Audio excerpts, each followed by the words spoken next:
ఓం విఘ్నేశ్వరాయ నమః. ఓం సాయి శ్రీ సాయి జయ జయ సాయి. ఓం ఓం కాంతమ్మ, ఓంకారి కాంతమ్మ. అమ్మ కాంతమ్మ తల్లి గురించి అద్భుతమైన విషయాలను తెలుసుకోబోతున్నాము. మొదటిసారిగా ఈ వీడియో చూస్తున్న ప్రతి ఒక్కరూ సబ్స్క్రైబ్ చేసుకోండి, లైక్ చేసి షేర్ చేయండి.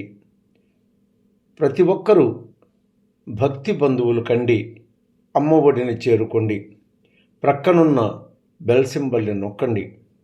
మొదలు పెట్టుకుందామా?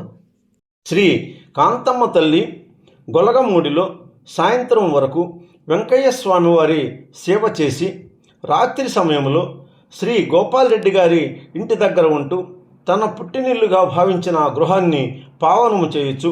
గోపాల్ రెడ్డి ఇంటిని తను పుట్టిల్లుగా భావించి భార్య దేవసేనమ్మ గారి ప్రేమకు తన అనుంగు తల్లిగా అక్కడనే ఉంటుండేది. రమణారెడ్డి గారు తను అమ్మ దర్శనానికి గొలగమూడి వెళ్ళినప్పుడల్లా అమ్మకు తినుబండారాలు, పసుపు కుంకుమలు తీసుకెళుతూ ఉండేవారు. అమ్మగారిని డేగపూడికి వచ్చి వెంకయ్య స్వామి ఆశ్రమమును అభివృద్ధి పథమున నడిపించు తల్లి అని వేడుకొనుచుండేవాడు కాంతమ్మ తల్లిని. ఆ మాట విన్న గోపాలరెడ్డి దేవసేనమ్మలు కూడా కాంతమ్మ తల్లిని, అమ్మా మీకు గొలగమూడిలో దేవస్థానం కట్టించమంటారా, లేక డేగపూడికి పోయి అక్కడే దేవస్థానం కట్టించుకుంటారా అని అమ్మతో తన అనుబంధాన్ని పంచేవారు. అలా జరుగుతూ 3 సంవత్సరములు గడిచినది. అంటే డేగపూడిలో వెంకయ్యస్వామి ఆశ్రమము, ఓంకారాశ్రమం ఏర్పడి 1988 నుండి 1991 వరకు అలా అమ్మవారు కాంతమ్మ తల్లి వరకూటి రమణారెడ్డి పిలుపు మేరకు గోపాలరెడ్డి దేవసేనముల ప్రోత్సాహంతో మరలా కాంతమ్మ తల్లి వారు 1992 జనవరి మాసంలో డేగపూడికి వచ్చి వెంకయ్య స్వామి వెలిసిన ఓంకారాశ్రమమున తను కాలు మోపినది.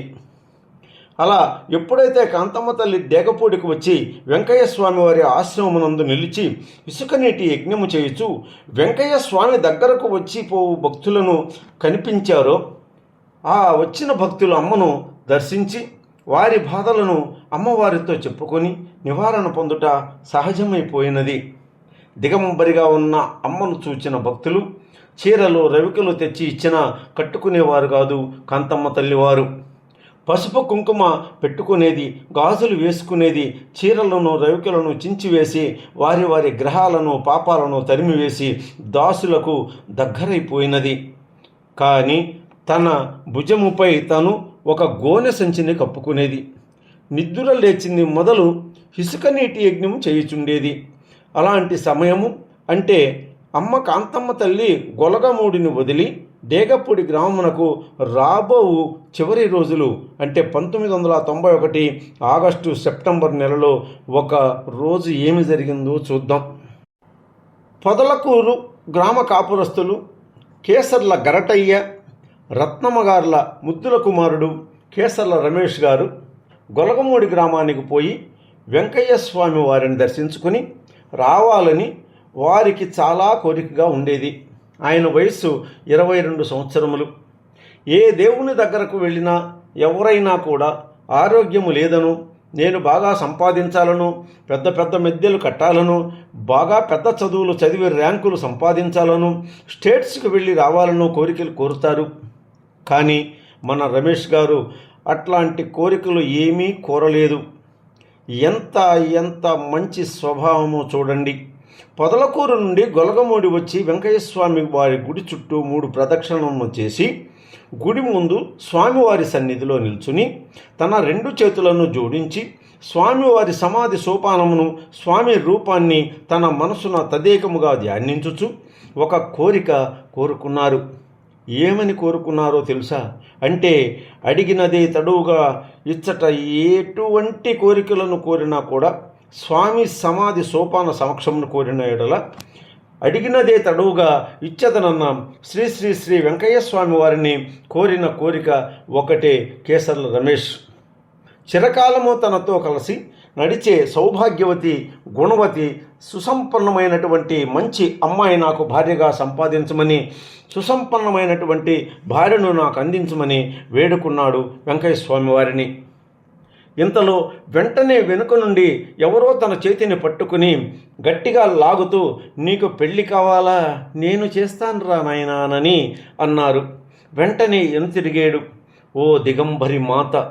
వెనుక నిల్చుని ఉన్న ఆమెను చూచి చాలా అంటే చాలా భయం వేసినది కేసర్ల రమేష్నకు.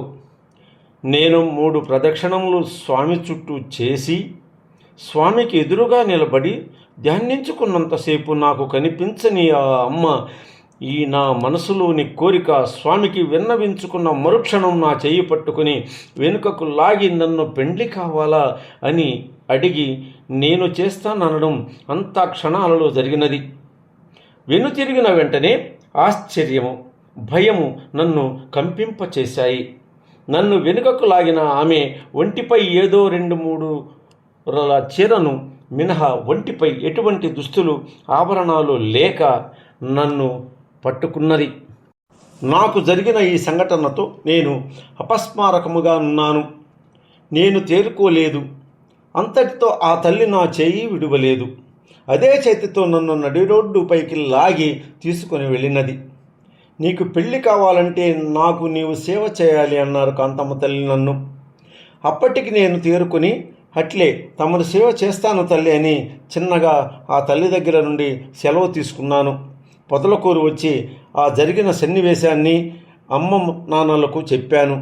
అప్పుడు నా మాటకు సమాధానముగా తల్లిదండ్రులు ఇద్దరును నాకు ఆ అమ్మ కాంతమ్మ తల్లి అని, ఒక పిచ్చామె అని, అందరూ పిచ్చి కాంతమ్మ అని మాట్లాడుకుంటున్నారు. ఆమె స్వామి శిష్యురాలని చెప్పారు నాకు నా తల్లిదండ్రులు. కానీ ఆ పిచ్చి కాంతమ్మ బంధము నన్ను అంత తేలికగా వదలలేదు. ఆ తల్లి దయ నన్ను చిన్నగా అమ్మవారు 1991 డేగపూడికి వచ్చిన తరువాత నన్ను నడిపించినది. అట్లా నేను డేగపూడికి పోవడము, అమ్మ శిష్యునిగా, అమ్మ తను నన్ను ఎక్కడికి తీసుకొని పోయినా కూడా అమ్మతో కూడా వెళ్ళడము జరిగినది. అలా అమ్మ నాకు గురువైనారు. ఓం ఓం కాంతమ్మ, ఓంకారి కాంతమ్మ, ఓం ఓం కాంతమ్మ, ఓంకారి కాంతమ్మ.